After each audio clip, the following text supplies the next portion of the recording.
हम लोग क्लास जो चौथा पार्ट था त्रिकोणमितीय फलन का अध्याय तीसरे का, ठीक है, मैंने आपको ग्राफ बता दिया था, ठीक है। तो आज मैं फिर से मैंने ग्राफ बनाया क्योंकि उसी के नीचे मैंने आपको ऊपर समझाने की कोशिश की है, ठीक है।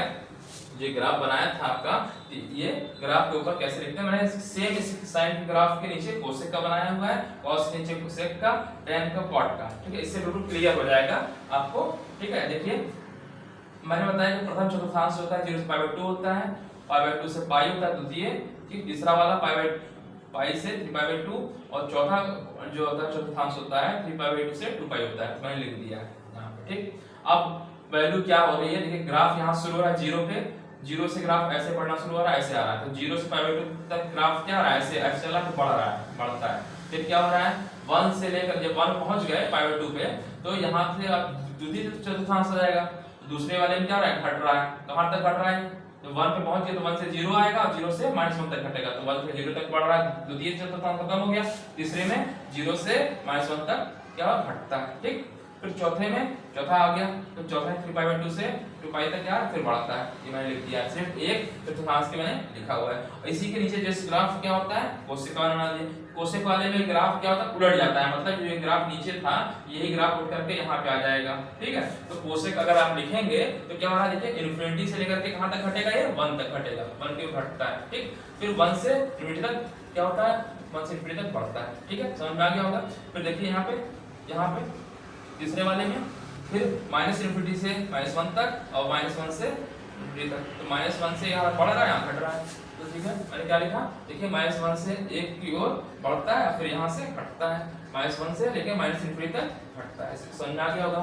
कास का भी मैंने बताया था आपको, देखिए कास वाले में क्या, साइन वाले में 0 शुरू होता है और यहाँ पे क्या होता है, जो कास वाला होता है ये 1 से शुरू होता है, ठीक है, मतलब कास 0 पहले 1 होती है, तो 1 से ग्राफ शुरू होगा, ऐसे चलेगा, ठीक है।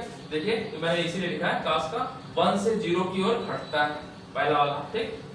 फिर क्या होगा, 0 पे पहुंच गया तो 0 से फिर यहाँ पे अगेन घट रहा है, -1 तक आ रहा है, घटता है, ठीक। फिर -1 से बढ़ना शुरू हो गया, तो -1 से 0 की ओर बढ़ता है यहाँ तक, फिर 0 से 1 तक बढ़ता है, ये हो गया, ठीक। इसी का उल्टा होता है, कास का उल्टा होता है सेक, तो जहां पे वाला ग्राफ मिल रहा है उसी वाले और इसी के नीचे मैंने लिखा है, इस ग्राफ खींचा हुआ है, देखिए इसी के नीचे वाला, ठीक है, ये ऐसे आ जाएगा, ठीक, उलट जाएगा, बस ये वाला ग्राफ उठ के यहाँ आ जाएगा, तो ये क्या हो जाएगा, देखिए अगर आप यहाँ शुरू करें, देखिए 0 शुरू करते हैं, तो 0 से देखिए कहाँ सेक ये क्या है, तो 1 से ये 1 है, तो 1 से कहाँ तक जा रहा है, इन्फिनिटी तक जा रहा है, बढ़ रहा है, ठीक। फिर आगे इसके कौन सा है, ये ग्राफ ऐसे है, तो ये देखिए तो क्या होगा, -इन्फिनिटी से -1 की ओर बढ़ता है, फिर यहाँ -1 से -इन्फिनिटी तक घटता है, ठीक। फिर ये खत्म हो गया, फिर यहाँ शुरू हो रहा है ग्राफ, तो -1 फिर क्या हो रहा है, ठीक, फिर इन्फिनिटी से 1 की ओर घटता है, ठीक है, ये समझ में आ गया होगा। अब tan का देख लीजिए, मैंने इसलिए इसको ग्राफ बनाया कि आपको एक के नीचे एक रहेगा, बहुत अच्छे से क्लियर हो जाएगा ग्राफ कैसे चल रहा है, ठीक है।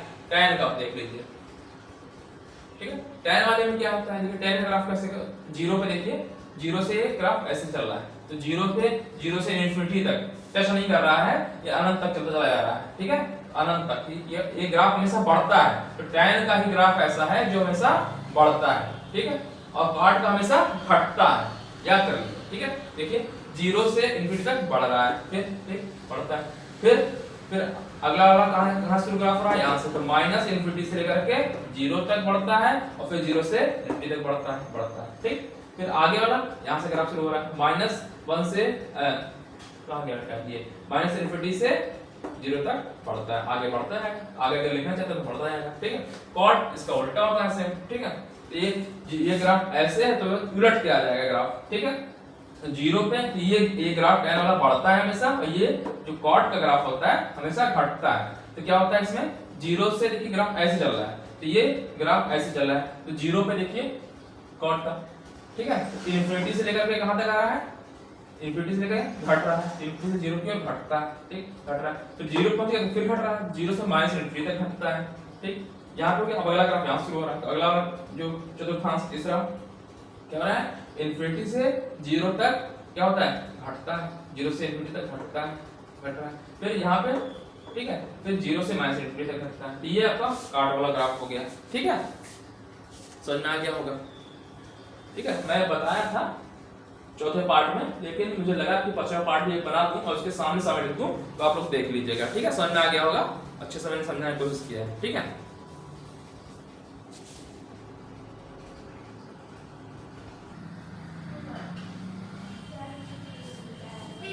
मैंने डोमेन आपको बता भी दिया था।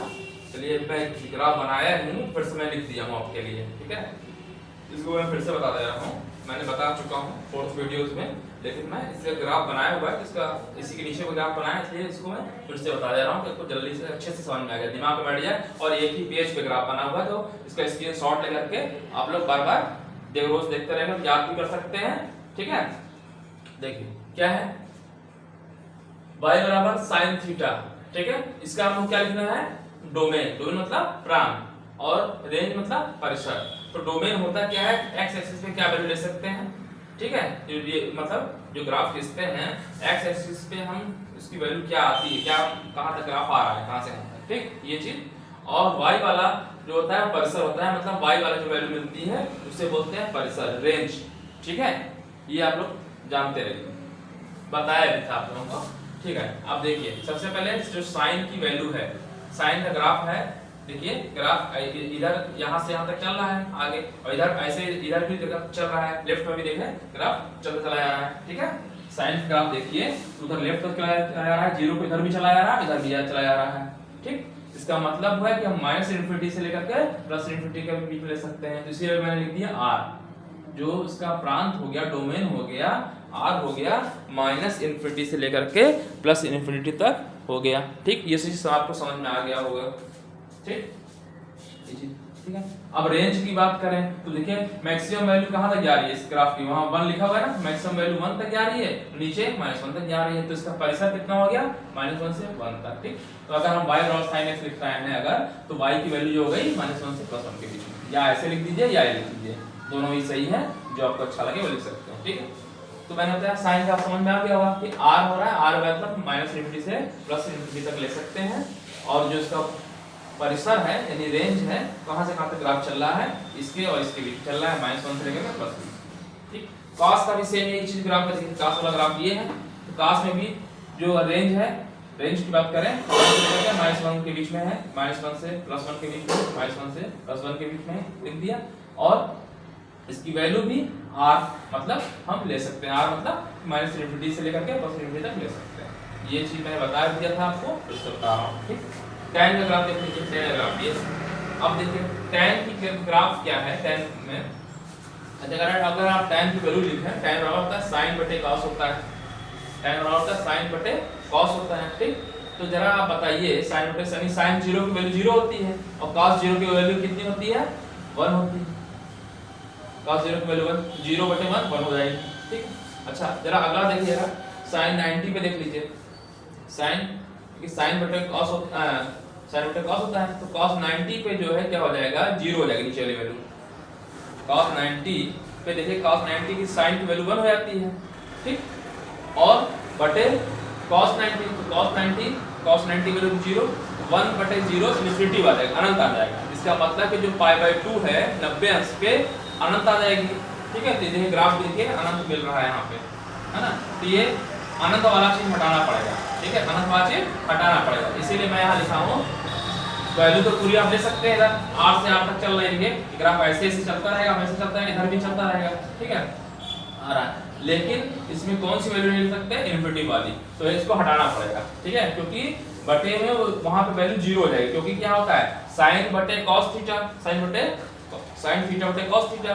ठीक है, तो जब 90 लेंगे, π/2 लेंगे, यानी π/2 मतलब 90 होता है, तो cos 90 का वैल्यू होता है 0 हो जाता है। अब 0 की वैल्यू होती है, जब cos 90 की वैल्यू 0 हो गई, तो जब किसी संख्या को sin 90 की वैल्यू 1 है, 1 बटे 0 करेंगे, इनफिनिटी अनंत आ जाएगा, इसीलिए इसको हटाना पड़ेगा बस।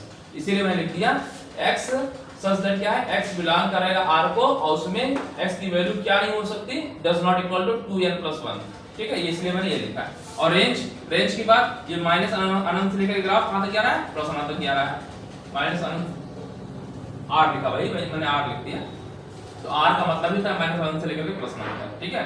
वही लिख दिया, सभी वास्तविक संख्याओं का समुच्चय भी लिख सकते हैं, सभी वास्तविक संख्याओं का समुच्चय वही r बोलते हैं, और यही -∞ से +∞ होता है। तो tan का ग्राफ समझ में आ गया। सिमिलरली tan का समझ में आ गया तो cot समझ में आएगा। cot में भी देखिए ग्राफ ऐसे मिल रहा है, तो ये भी -∞ से +∞ तक बीच में जा रहा है, तो ये r लिख दिया, ठीक है, r हो गया। या लिख सकते थे -∞ से +∞ लिख सकते थे, या क्या लिख सकते थे, सही वास्तविक संख्याओं का समुच्चय लिख सकते थे, ठीक है। समझ में आ गया होगा रेंज। अब वैल्यू देख लेते हैं, ठीक है। cot का ही जब मैं बता ही रहा हूं, तो ये इधर देखिए tan cot की जो वैल्यू होगी, यहाँ पे क्या समुच्चय क्या होगा, जो cot का ग्राफ है इधर भी होगा इधर भी होगा। किस कंडीशन पे जो है यहाँ पे वो हो जा रहा है, ग्राफ अनंत आ रहा है 0 पे, देखिए क्यों, ये 0 पे, ठीक है। तो आप कैसे मैंने लिखा इसको 0 पे, कैसे देखिए, cot बराबर होता है, क्या होता है, cos थीटा बटे sin थीटा, cos थीटा बटे sin थीटा। तो sin 0 की वैल्यू होती है क्या, 0 की वैल्यू 0, तो मतलब sin 0 पे अगला पाई पे 0 होती है ना, पाई पे 0 होती है, 2 पाई पे 0 होती है। तो इसका मतलब है कि जो पाई वाला है वो नहीं होना चाहिए, तो x does not equal to n पाई लिख दिया, ठीक है। s does not equal to n पाई, क्योंकि n पाई लिख दिया इसलिए लिखा क्योंकि जब cos थीटा बराबर होता है cot थीटा इक्वल टू होता है cos थीटा बटे sin थीटा, तो जब पाई पे देखेंगे तो वैल्यू 0 हो जाएगा, 0 करते हैं तो अनंत हो जाएगा, इसलिए ये वाली वैल्यू नहीं लेंगे। या आप सीधे सिंपल सा ये सोचिए, रटना ही आपको, बस समझिए कि ये अनंत पे नहीं लेना है। तो अनंत किस पे, ये अनंत कितने पे होता है, 0 पे होता है, ठीक है, या n पाई पे होता है। पाई वाले पे बन रहा है ना, देखिए पाई पे ग्राफ ऐसा आ रहा है अनंत, पाई वाला नहीं लेंगे, ऐसे समझ लीजिए, तो पाई वाला हटा देंगे, x does not equal to n पाई, और क्या हो जाएगा पूरा r मतलब कि पूरा हम ले सकते हैं अनंत तक, बस ये वाला जिस पे ग्राफ अनंत जा रहा है उसको हटाना पड़ेगा। तो बस मैंने लिख दिया x not equal to n pi, n के लिए 0 कर देंगे तो ये वाला मिल जाएगा, 1 रखेंगे तो देखिए यहाँ पाई मिल जाएगा, 2 रखेंगे तो 2 पाई आ जाएगा, ठीक है। इस तरह से आप इसका भी याद कर सकते हैं, ठीक है। देखिए जैसे tan का मैंने बताया हुआ है, तो tan वाले में r होता ही है पूरा पूरा, कितने पे देखिए यहाँ पे हो रहा है, ये अनंत जा रहा है पाई/2 पे, तो 2n + 1 इन पाई/2 लिख देंगे, ठीक है। ये समझ में आ रहा होगा आपको। अच्छा, अब बात आ रही कोसेक, कोसेक का देखिए ग्राफ, कोसेक में क्या होता है, 1/sin होता है। अच्छा ग्राफ देख लीजिए पहले, यहाँ से लेकर यहाँ तक आ रहा है ना, ग्राफ ऐसे चल रहा है ना, देखिए तो ठीक है, तो यहाँ अच्छा ये ग्राफ ऐसे चल रहा है, इधर नीचे आ रहा है, फिर अगला जो ग्राफ आएगा फिर ऐसे आएगा, ऐसे आएगा, ऐसे चलता चला जाएगा। तो हम उसका क्या ले सकते हैं, r ले सकते हैं, पूरा पूरा r ले सकते हैं, मतलब r मतलब रियल नंबर ले सकते हैं, लेकिन किस पे अनंत आ रहा है, देखिए इस पे और अगला इस पे 2 पाई पे, मतलब पाई वाला जो आ रहा है, ठीक है। तो या अगर आप है ना, तो जो कहता है cos बराबर होता है 1/sin होता है, 1/sin होता है। sin कितने पे 0, मतलब sin पे वैल्यू 0 कब होगी, 0 पे होती है, पाई पे होती है ना, पाई पे 2 पाई पे समथिंग पे, इसलिए मैंने लिख दिया n पाई, तो n पाई नहीं होना चाहिए, ठीक है, ऐसे लिख सकते हैं, या आपने लिख दिया n पाई लिख दिया, ऐसे लिख सकते हैं, ठीक है। देखिए n पाई, n के लिए 0 रखेंगे तो ये वाला मिल जाएगा, 1 रखेंगे तो ये वाला मिल जाएगा, तो इसमें अनंत मिल रहा है, इस पे नहीं लिख सकते हैं, ठीक है, ठीक है, ये समझ आ रहा होगा। अच्छा रेंज कैसे मैंने लिखा, ये पूरी जो ग्राफ है ये अनंत तक जाएगा ना, ये ऊपर तक चला आ रहा है, ऐसे ऊपर तक चलता चला आ रहा है ग्राफ, तो अनंत तक तो ले सकते हैं, लेकिन किसके बीच में वैल्यू नहीं मिलेगी, 1 से और -1 के बीच में नहीं मिलेगी, तो यही वैल्यू मैंने घटा दिया। r तो ले सकते हैं, लेकिन -1 से 1 के बीच में वैल्यू नहीं मिलेगी, तो मैंने घटा दिया। या दूसरे शब्दों में कहें, अगर मैंने y माना है, जैसे मान लो अगर इसको मैंने y मान लिया है, y बराबर कोसेक, मैं यहाँ ये y लिखना चाहिए था मुझे, y बराबर कोसेक थीटा, जो y की वैल्यू मिलेगी क्या हो रही है, 1 से बड़ी मिलेगी या -1 से छोटी मिलेगी, तो लिख दिया 1 से बड़ी मिलेगी या तो -1 से छोटी मिलेगी, ठीक, ये हो गया ग्राफ, ठीक, समझना रहा होगा। अच्छा इसी तरीके से यहाँ पे भी y लिखा है, तो y यहाँ लिख दीजिए, चलिए y बराबर सेट, इसे बार गया क्या, ठीक है। तो कोसेक का समझ आ गया होगा, तो कोसेक का मैंने बता दिया था समुच्चय x r हो सकता है, और क्या नहीं हो सकती वैल्यू, n पाई वाली नहीं हो सकती, है ना। और रेंज मैंने बताया कहां से, -1 से लेकर के, मतलब ये वाली वैल्यू नहीं हो सकती, है ना, ये वाली मतलब ये वाली वैल्यू नहीं हो सकती, तो या तो लिख दीजिए r -1 से 1, या लिख दीजिए जो y की वैल्यू होगी क्या होगी, 1 से बड़ी होगी या -1 से छोटी होगी, ये लिख दिया मैंने, ठीक है। सेक का भी सेम इसी तरीके से, सेक वाला ग्राफ ये है, cos के नीचे ठीक है। तो इस वाले में जहाँ ये ग्राफ था इसी के जस्ट ऊपर ये ग्राफ आ जा रहा है, तो इसकी वैल्यू क्या होगी 1 से -1 के बीच में नहीं होगी, तो वही मैंने लिख दिया r जो रेंज है r और r माइनस कर दिया, -1 से 1 तक घटा दीजिए, या लिख दीजिए y जो होगा क्या होगा 1 से बड़ी होगी या -1 से छोटी होगी, 1 से बड़ी होगी या -1 से छोटी होगी।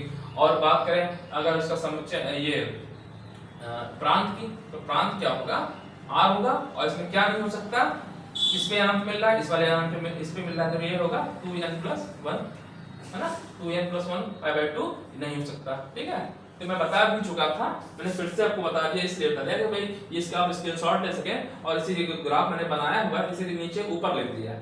ठीक है, तो दोनों मैंने इसीलिए आपको ये बताने की कोशिश किया कि ये सामने सामने रहेगा तो आपको जल्दी से समझ में आ जाएगा। ठीक है, तो आज के लिए इतना ही, थैंक यू, धन्यवाद।